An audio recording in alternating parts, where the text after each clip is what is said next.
Thumbs up when you're ready.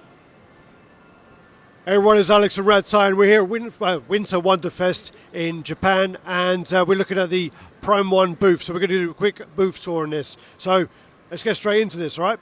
We're going to walk around and look at the Bloodborne pieces. So first off, we've seen most of these ones before, so we're going to go over these really quickly. We're going to focus on the new pieces. A lot of people have already got these ones in hand, so we're not going to waste too much time on them. And also, I don't have a lot of time here. So, yeah, this is the Hunter. These pieces are really, really nice. And I think the Prime 1 style of paint really fits these pieces with that kind of gloomy, dirty look of like, it's almost like the old London kind of look that you get in like comics and things. Really, really liking this. I've never played this game, but for sure this is going to go on my my playlist. I love this art. Again, we're not going to waste too much time on these ones. This then is Ellen the Crow. So again, it's beautiful. It's really nice. Again, I mean, it has like these like loads of blacks, greys, and very dull colours. But again, it fits with the style of the actual the game. So you know that it does what it's meant to do. It does what it says on the tin.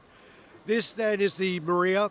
This is actually the Chinese exclusive, so it has the smaller base. The original actually had a much bigger base. People complained about that, so they went away. They did the Chinese exclusive, and it has this small base here. These are then something I'm actually pretty excited about. These are from Shadows of the Colossus, so this is the third Colossus. I have a little story, I don't know if you want to hear it, but back when this game came out, I actually had surgery. I was like, I couldn't leave the house for about 3 weeks. This game I played non-stop and I loved it. Such a beautiful game. You've got all this grass going on the base. Yeah, oh, it's really, really nice. Really cool. And then, you're right there. You come across here and you have the actual first Colossus, and you have the main character actually on the head. And then you got his horse separate on the base there as well. So I always thought that with this game, the main character is a bit of a dick because the Colossus aren't actually doing anything wrong. They're actually just chilling their beans, and then he's going there to kill him to like revive his girlfriend or something. And you got like all these platforms on the back where you obviously climb up his leg, jump on his back, climb up, jump on his head, stab him in the head. Really cool, really, really cool. I like that one. I do actually really like that one. We're looking over the Street Fighter 5 setup. So we did the booth tour, but we'll just go over this in a little bit more detail. So this is the Ryu, and I say these are more like more of a realistic look to them than the Pop Culture Shock set. You can see face on it looks great. Yeah, it looks awesome. I say the only problem is it's based on Street Fighter 5, but you've got the great kind of texturing on the gi. Going on there, the great kind of weathering, the dirt, and then all the kind of frayed parts of the bottom. On the base, again, it's like a kind of smashed up dojo. It actually matches the Ken who's on the other side. So I don't know if you want to just go to Ken. So their kind of bases there match a little bit. And then, where are you going? We're still here. Don't get carried away, Robbie. Come on. And then you got all the kind of wisps there from the charge of his Hadouken there. Alright. And I'm going to... Yeah, I can see it actually. That is actually a light up in the centre there. I don't know how well that's going to come out on the camera because there's loads of lights going on around it. But yeah, loads of clear resin that. And yeah, loads of stuff going on. Got all the kind of metal parts with all the bolts on there as well. Yeah, loads of little details, and then you got all these kind of bits. I don't know whether they're a link to them, but they got all these kind of like bits of wood that kind of join them. But I doubt that's actually there. Actually, Rob, if you look here, you see this base thing here. That's actually what they had under one of the Transformers to make it into the diorama to make them line up. So maybe they don't come with that, but I don't know. Let me know if they do, anyone. It would then come across. You got the Akuma. So you got the Akuma there. This is Street Fighter 5 version where he's got the kind of lion mane going on. I'm hoping that with this Akuma you're going to actually get some switch outs involved, so you can actually have different heads. This is probably my least favourite head of that, and then also the the way the beads go are not around his neck. They're kind of going more like a seatbelt style. And yeah, very, very dynamic piece, but they're really big. I can't really work out what they are, because I mean, I think they're meant to be third scale, but they look kind of between third and one quarter. I can't actually see the light up in there on him, but I'm assuming it'll be on his hand if he has one. And then if you work your way down, you actually have like an Oni on the base as a statue there. Great. I mean, I do actually think that they are pretty cool. And as I say, it's different from what's on the market at the moment, because normally you just get a boring old museum pose going on. All right, and then what we do, come across, and yep, we got the Ken now. So there's Ken Masters, and again, same kind of thing. So this is based on the Street Fighter 5, same kind of outfit as the Pop Culture Shock one had. This is kind of a mixture between the Pop Culture Shock pieces and, you know, their Ultra line as well that they're doing at the moment. It kind of has that kind of feel to it. Same kind of thing, you know, this actually really matches, pretty pairs up with the Ryu, so you can probably have them looking like they're actually maybe even fighting each other.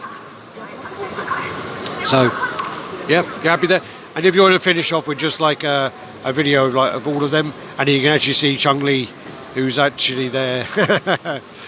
Awesome. Yeah. I like her more than the statue. Yeah. All right, then you have the Tekken 7. So you have the, is it Elisa? So you got that there. Again, this is, you can see Prime 1 making this. This is a very sort of Asian, very cool look to this. I don't know the character either on this one.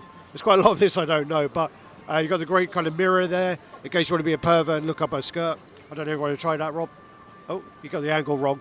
John, yeah. All right, and then you got the kind of like the mech kind of wings and things going on in the back, the jets and stuff. Then you got the Yoshimitsu. Yoshimitsu is actually, I think, originally from Toshinden, and then he ported across to Tekken because he was like a secret character, and then he was really popular. This is a pretty badass piece, but again, the bases on these are so big, like really big. I do hope that. I hope it's because this is a prototype, but these look like they are plastic. I really hope they do these in metal, because these are going to warp. You can already see they're bent there, but I do think it's because it's actually the prototypes. Then you come across, you got the Jin. I nearly said Kazuya, but it does look like you have a kind of switch out which looks like Kazuya, but they all look very similar anyway. You got the torso switch out there.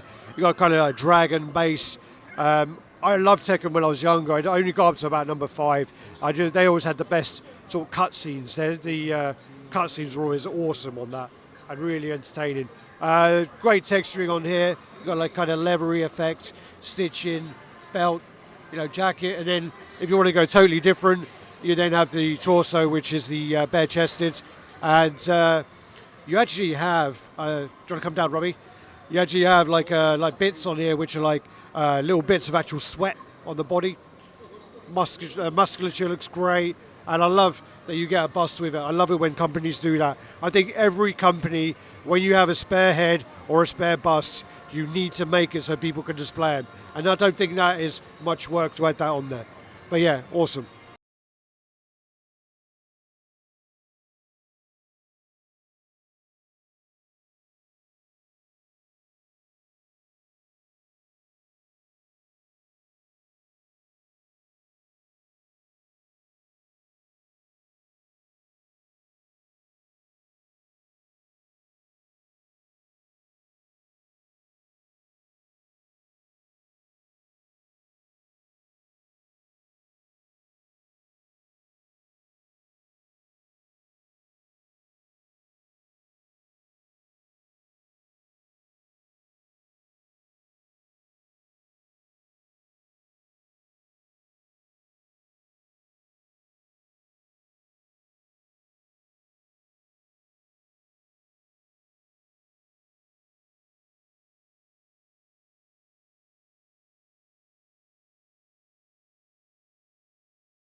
There you go. Do you want to finish up on that? All right, guys. Do the usual: like, comment, subscribe, and share. Thanks for watching, guys. Take care.